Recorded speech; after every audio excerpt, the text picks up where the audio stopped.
it comes to world building, most of the time I end up making drawings like this. Drawings that are fully colored, they're fully realized. Sometimes I leave, little things, but most of the time it seems that my goal, at least in what I present here on the channel, is to produce things like this. Things that are nice and clean and generally colored. And the reality is, this is fun for me. It makes me happy. I like having these things to come back and peek at. And I certainly think that it makes for a little bit more entertaining content when it comes to making a video. But I wanted to take a little bit of time today and talk about what often precedes this. And the fact that this is not necessarily what your goal should be when it comes to world building for your story, for your own personal joy, for your campaign, video game, whatever it might be. This is not always what your goal should be. In fact, working toward this can actually distract you from the real purpose of the artistic process of world building, which in general is to pull an idea out of your mind and to get it down onto something else. And I say something else because it's not always paper. Sometimes it's a digital format. Sometimes it's something entirely different. Most of these pages start like this. I know this is faint, but you can see that there's a bunch of just random marks on this page right now. This is how nearly every drawing in this sketchbook starts. And indeed, this is how most of my drawings have looked when it comes to world building for the last 20 years. Because at the end of the day, a little sketch like this, something that takes 20 seconds, 30 seconds, a couple minutes, often allows me a more full picture of the concept that I'm trying to get across than something like this, which looks prettier. But at the end of the day, if this idea doesn't work, and it took me an hour or 2 hours to get this to look nice and pretty, then essentially I could have spent that entire time working on sketches that got me closer and closer to my idea. When I come to a page like this, where there's nothing but sketches, all of this is just me trying to figure out what I'm going to do. Now the reality is I'm going to go back over these with pen, I'm going to enjoy the process, but this process for me, what you're seeing here is kind of something that has a little bit of a duality to it. I'm doing this because I enjoy it. I enjoy the finished product that I get to look at later. I enjoy having the content that I can talk about and hopefully encourage other people to invest time in their worlds. And then the tertiary aspect, the one that I think is probably the most important for you, and honestly, if I wasn't doing this, would be the most important for me, is actually discovering what you want things to look like. Now, the sketching process does this most efficiently. And so I guess what I want to talk about today is the fact that this is likely what your world building sketchbooks should look like. They should not be polished. They should not be pretty. If they end up being pretty, it's a nice side effect. But most of your world building drawing should be like this. And so the whole point here is that sketching is incredibly important, and it is your most advantageous tool when it comes to world building. So let's take a little bit of a detour and talk about and show a little bit, I'll demonstrate a little bit, what sketching looks like. Because this kind of sketching is a little bit different in and of itself. It's sketching specifically done so that I can then put ink on top. But if I was to just be sketching to figure out my ideas, it's going to look a little bit different. So this is a different sketchbook. This is one that I kind of use for experimental purposes. It's a pretty thick papered sketchbook. It's mixed media paper. Doesn't really matter for this. That's one of the nicest parts about sketching and focusing on sketching specifically, is that the medium is far less contrived. It's far less important. In fact, this is probably my most commonly used thing when it comes to sketching of any kind, whether I'm world building, I'm planning for Inktober or Smogist, or doing stuff for my stories. It's generally a ballpoint pen. There's something about the fact that the width is able to be changed by how hard you press, that you can draw really, really lightly if you want to, that you can draw really dark if you want to. It's really a lot more like a pencil in how it functions. Well, why not just use a pencil? Pencils tend to smudge. I tend to work fairly in line with somebody who has ADHD, and so I do a lot of bouncing back and forth between things. Whereas if you're working with a pencil and you're really being judicious about it, if you're right-handed like me, you're going to work from the upper left hand of your drawing and kind of come down as you work on things. But inevitably, as I work back and forth, I end up smudging things. That happens a lot less with a ballpoint pen. So this is actually my most preferred medium when it comes to just general sketching. And this is something I would encourage you to try. There's a little bit of an unhinging, a disconnecting when you work with pen. And it's one of the reasons why I loved pens so much, is your brain knows that when you're working with a pencil that it can be erased. And it's really, really hard to dislodge that fact. And so if you are trying to draw something and you know instinctively that you can go in and you can fix any mistake that happens, what seems to happen unconsciously is that your brain allows you to make more mistakes. You're less careful. This is something that I noticed in my own drawing a lot growing up, but I thought it was just a me thing. And then when I started teaching, I noticed that my students exhibited the same traits. And that's kind of what's led to that hypothesis. The idea that there seems to be something unconscious that happens when we work with a medium where we know that there's no coming back from it. Now, you can obviously conquer that. You can get through it. You can realize that, yes, the pen is malleable, but also that the pencil can be a semi-permanent thing. I just prefer this because I've got less of a chance of it smudging, and because I know that my brain tends to work better with it. I also like the darkness. If I work with a blue or a black ballpoint, there's a much higher likelihood that I can get a good spectrum of contrast with my darks and my lights. But pencils are totally fine too. So let's zoom in here just a little bit here, and we'll talk about some of the things that I kind of think about and consider, and some strategies when I'm working with pencils and sketching and ballpoint and whatnot. Yeah, let's just dive in here. Real quick before we get started on anything that is particularly technique driven, is the reason I'm focusing here on the sketch is that in the sketch, the vast majority of your progress is made. If you are spending a couple minutes on each sketch hashing out whether an idea functions or not, you're solving the vast majority of the problems that the entirety of that piece is going to encounter. Now, if you never work anything all the way through to a full finished product, then there are certain skills, especially polishing and refining skills, that you are not ever, practicing. You're not getting better at them. But the reality is that most artists seem to want to take a thing from start to finish, and the idea is that the more times you do that, you'll get better and better and better. And it's true.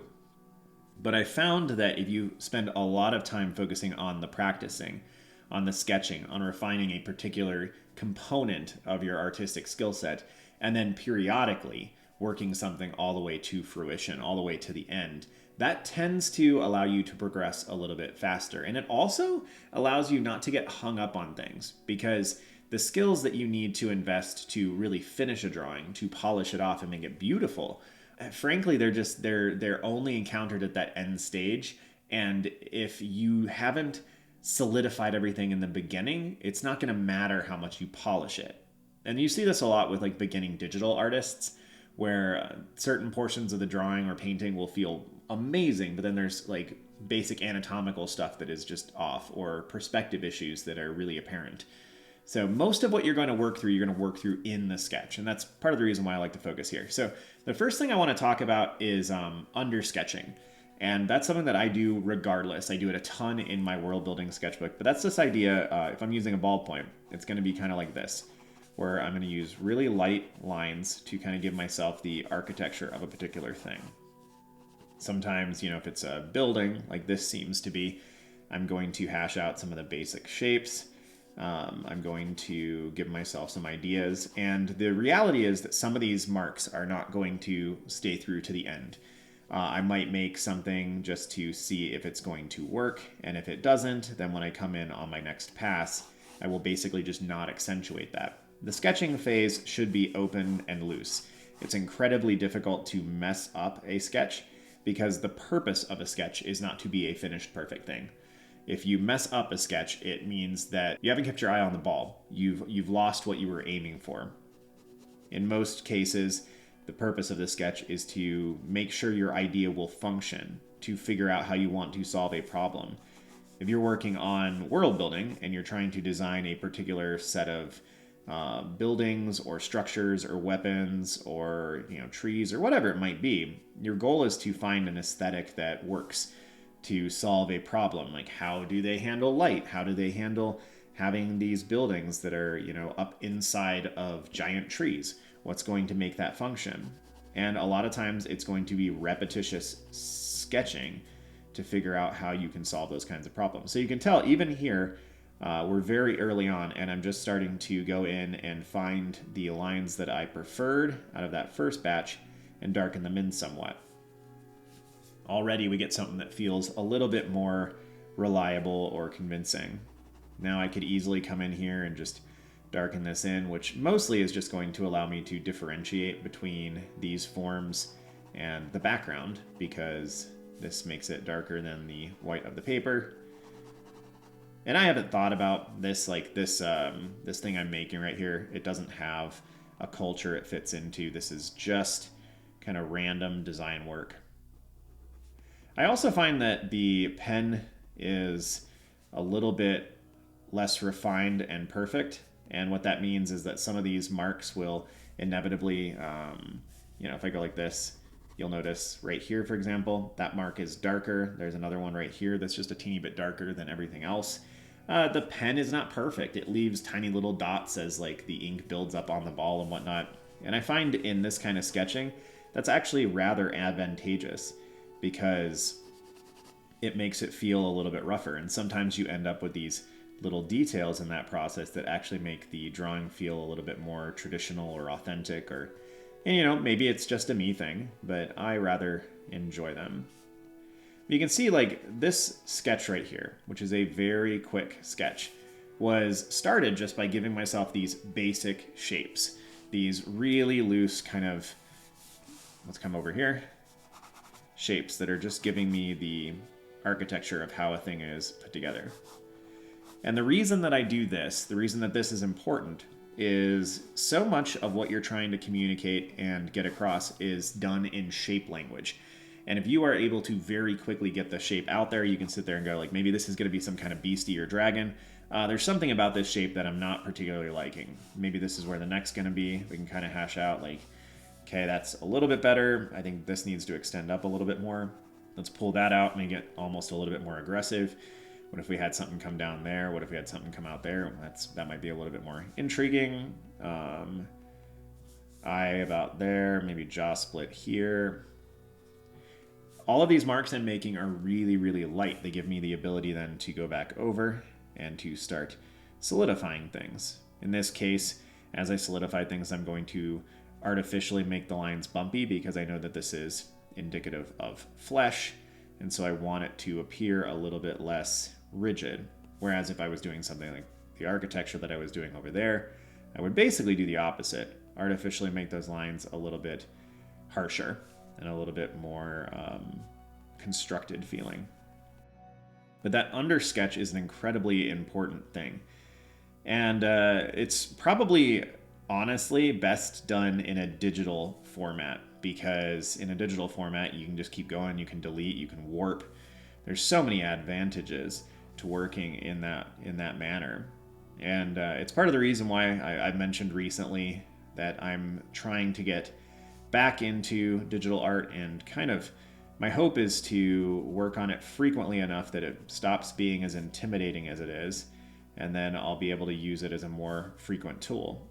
I will never get away from the fact that I adore digital or traditional art. That was a Freudian slip.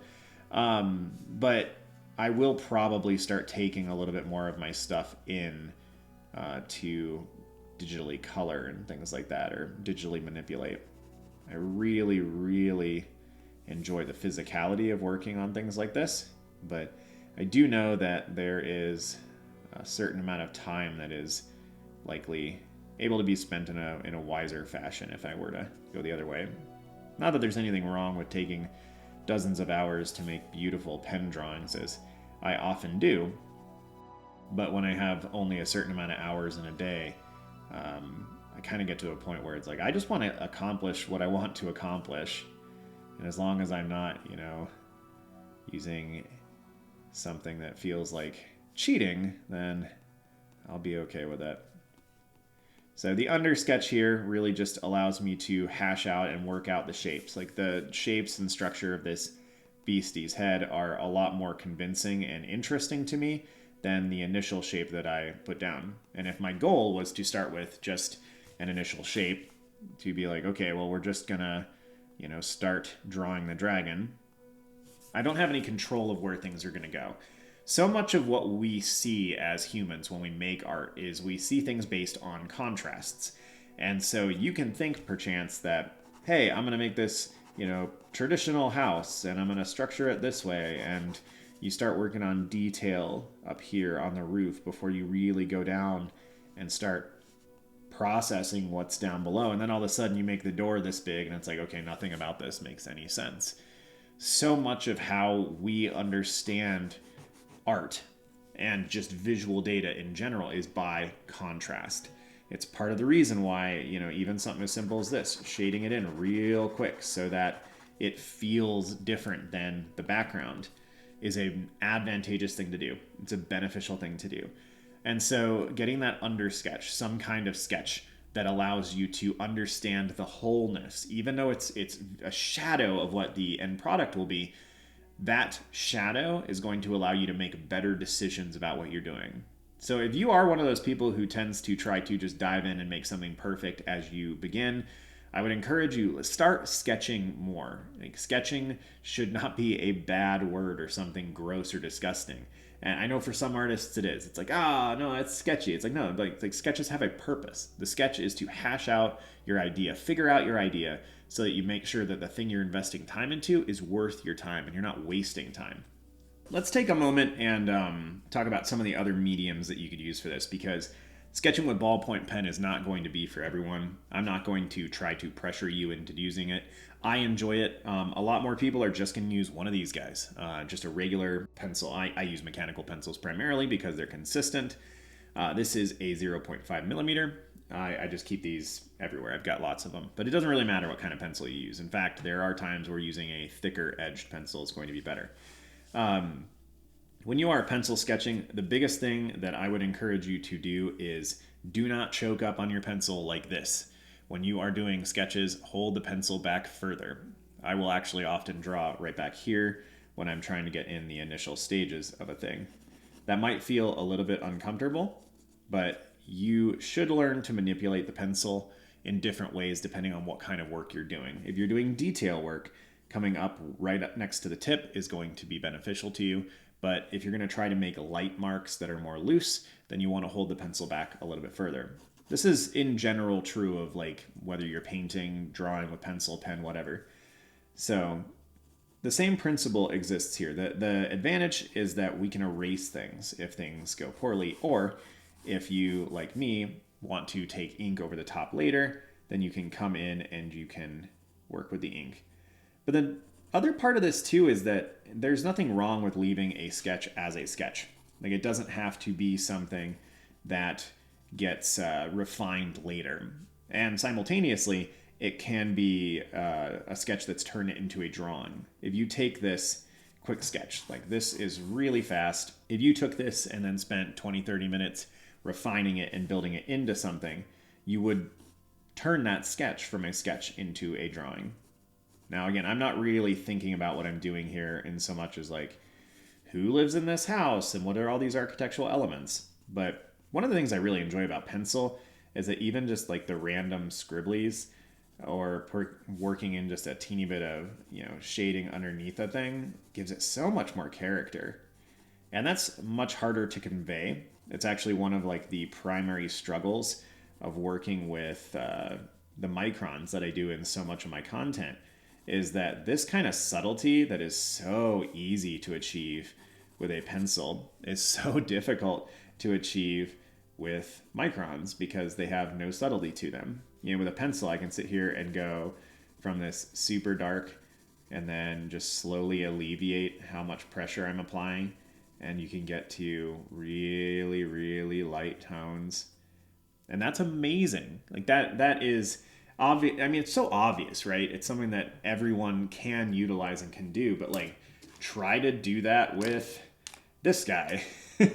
You know, I can sit here and go like this, and then as I try to come down to like being lighter, like it kind of works, but mostly I just like the marks are not as close together, which is why usually when I do this, the way that I would show it is you are literally just spacing out how close those lines are to one another.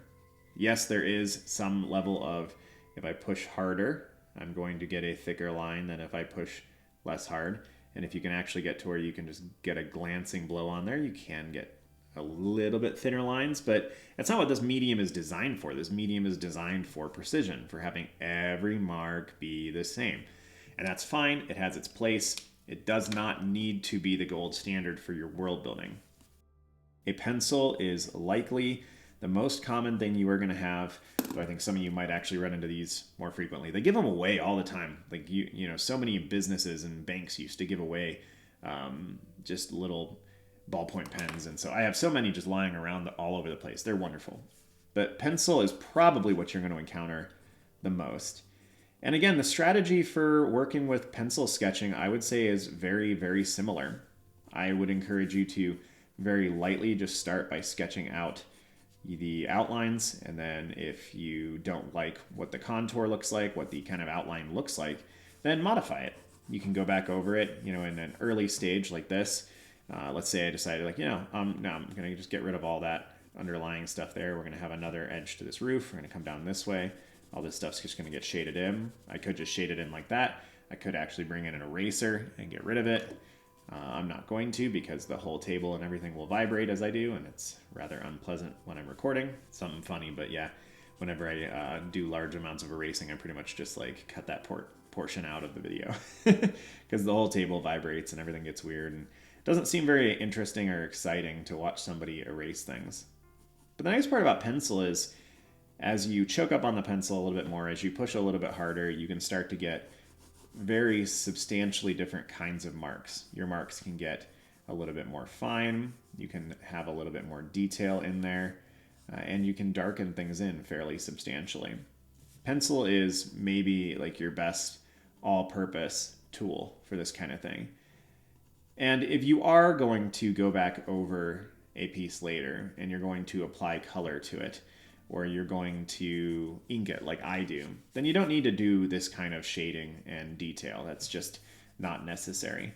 But it's good to remember that a drawing can just exist in and of its own right. It doesn't need to have an extra element put on it. I have a small but adequate fear about the fact that when I show off my world building sketchbook, that there might be some implication, unsaid of course, that this is what it should look like. And it's just not true. You could have an entire sketchbook that was just images like this, developed no more than these things, and it could be so substantial for the story you want to tell, the world you want to build. And these kinds of sketches could easily be shown to players in your D&D campaign, or somebody who's reading through the first draft of your novel and wants to know, like, what does that guardian deity look like? These kinds of things will work just fine. Now, you might have noticed that in most of my world building sketchbook, I use this guy. This is a Prismacolor Kohl Erase erasable red pencil. They make at least one other color of this. Prisma makes a blue one as well. I like the red. It feels exciting. And that is literally the reason I use it. This kind of pencil right here would work totally fine. The reason I use this guy is because it's interesting, first and foremost. Then there is one other small reason, and it's the fact that my eyes seem to differentiate the red from everything else just a little bit better. And there's a good chance that yours will as well, that if you use a red pencil for your sketching underneath things, that your eyes will do a better job of recognizing that and it sticking out from other pencil marks or other kind of superfluous marks in your drawing. It also means when I go in later to kind of inevitably get rid of the pencil lines, because I will generally go back through and erase the pencil lines, it's really easy to see the distinction between them. You know, I can come in with something like this, and as soon as I go over these, you can see the red sticking out like a sore thumb beneath. Once my pen marks are totally dry, I can come back in later and I can erase those marks. And yeah, it's just really easy to see. But the nice part too, and this is something that's maybe a little bit weird, is the fact that even if you don't erase it, I kind of like the aesthetic. I like the aesthetic of the red sticking out underneath the ink marks. And I found, especially as I started working with alcohol markers, that there's not really a need to get rid of the red. They can almost add something underneath. I found the same thing working on digital art too, that there is this idea that maybe you should get rid of your sketch, this set of underlying lines that were part of your planning and whatnot, but the reality is the sketch actually adds something to the piece. You know, when I make paintings, I will often have a pretty elaborate blocking type of sketch underneath the piece. And I don't take any pains to get rid of that, because there is something in those random lines that adds some kind of character to the piece. And that's true here too. But that red pencil is essentially something that I use just to give myself that first set of ideas and guidelines for where I might want the edges to be, what I might want the shapes to look like. And I will often stray from them, but that's part of the point, is that they're there to give you a guideline. And then you're the artist, you're in charge. And if you want to ignore the guideline, you have 100% capacity to do that. And sometimes that's the right option in those moments. But you might have noticed too that the sketching that I do in my world building sketchbook looks a little bit different than what I'm talking about here. It's far more shape focused. I'll grab that sketchbook real fast and show you what I mean. So I can come back to these guys. These sketches, you can see they're very shape focused. I'm not trying to shade anything. It would be kind of antithetical to what I'm trying to do. The goal here is to hash out what the shapes of things look like. Once I have the sketch down, then when I put the ink lines on top, I'm making a secondary set of decisions about what I want to widen, what I want to thicken, what I want to make thinner. All those decisions are kind of coming through in that process. So this is a different way to sketch, and this is a totally fine way to sketch too. There's nothing wrong with sketching out your shapes in a pretty precise manner rather than a loose manner, and then, you know, coming over later with something to refine that. You know, I could totally just come back in with my, you know, red pencil and refine these there and leave it be, and that would be fine. That's not the goal of this particular sketchbook, but it is something that you should feel is totally fine to do in your own work. The last one that I'm going to hit on today is the fact that there are other ways that you can actually sketch, and this is something that's fairly new to me in this particular application, but it's using color, generally a light version of color. When I work digitally, I like to actually sketch much more like a painter than like a drawer, which is kind of an interesting thing. The big difference is drawing focuses on line and it focuses on light and dark. And painting tends to focus on shapes and it tends to focus on color. It doesn't have to focus on color, but it pretty much always focuses on shape. Painting is very seldom about line. That might seem like a really odd distinction, but it is actually something that is borne out, and it is only particularly complicated when you start thinking about digital art. Because sometimes if you watch somebody work digitally, it's like this person is digitally painting and this other person is digitally drawing. They are two separate things, but the way they're separated is essentially how they're applied. So if you are much more of a painter, where you like focusing on shapes, then sometimes what I like to do is I'll actually use my brush pens. This is obviously really easy to use digitally. Watercolor works well for this. Alcohol markers work well for this. But it's essentially you use the brush pens or whatever color medium you are using to block in shapes. For some brains, this is going to work much, much better than trying to use lines. Maybe something is being communicated to you that is a little bit different. Maybe it's just being communicated a little bit more efficiently. I'm not 100% sure. I do know that sometimes for me, this kind of sketching is much better. You might have seen this in some of my sessions. There's certainly been things where I have decided to just give myself a bunch of random shapes and then kind of refine them later. This allows you just to cover space a lot more fluidly. Sometimes it might be something as simple as that, and then you go in with some pens to refine it. Sometimes you might go in with another color, start adding in places where maybe shadow would be.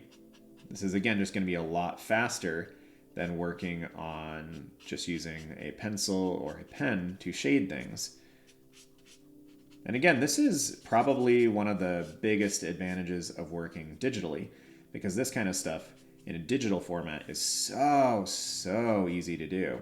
It's actually like one of the best things that it was built for.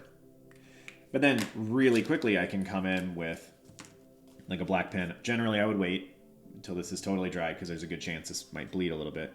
But imagine now if I come in here and give myself some of these, shaded portions. And we're going to, inside of just like, 2-3 minutes, have something that is discernible as a structure. If I was being much more careful, we could actually get something that felt, rather iconic, like it was actually a piece of some manner of civilization or culture that we're building. And if I can get my just standard 01, we could come over and put on some outlines, which, outlines are not necessary, especially when you're working on more of a painterly kind of manner of doing things, but I kind of like them. I know they're not necessary, but they're kind of my friend. So we come through here and we do some of this real quick. You'll notice that was a very quick drawing, and it feels not finished, perhaps, but it feels like it communicates what needs to be communicated. And so much of the time, that's the whole purpose of the world building stuff. And it's the whole purpose of this entire episode, is focus on the sketch more than the finished product. Because you see, this was something that took just a few moments, and it gives you some idea of the people that might live here, of the culture, of what they might be about. It would take you only a couple minutes to do, 1 or 2 of these. If you took an hour and did these, you could fill up most of a page. And then whether it's for the book you're writing or for the video game that you're working on concept art for, whatever it might be, you have something that you can show other people. You have something that you can be proud of yourself, something that you can see. And that's the whole point here. So I know this was a little bit different than our general episodes. I, in fact, thought about caching this in entirely different terms and not having this as a world building session, but I think it is a world building session. It's just not specific in the same way that most of my other stuff has been. This is specifically about the importance of the sketching phase, that your world building should not feel like it needs to be refined and perfect and beautiful. The goal is to get across an idea. So don't be so quick to work everything to completion. Don't assume that that's what it has to look like, that your world building stuff has to be beautiful or pretty. It should be kind of grungy. It should be kind of loose, because that's where you're going to find the ideas. That's where you're going to find the cool, awesome things that your world needs. So, thanks for being here. I appreciate it. Thanks to my patrons as well, who are on the screen right now. And I would encourage you, take a break from refining things, if that's your tendency, and spend a little bit more time on your sketches, on pushing things through quantity, not necessarily quality, and just trying to get as many iterations. Because if you sit down and spend 1 hour working a single drawing of a building in your desert landscape, that might be cool. But if you spend that hour doing nothing but sketches and iterating on ideas, you might have 24 different potential ideas. And I can pretty much guarantee you one of those is going to be cooler than the first one you would have landed on. All right. Well, have a good one, y'all. See you soon.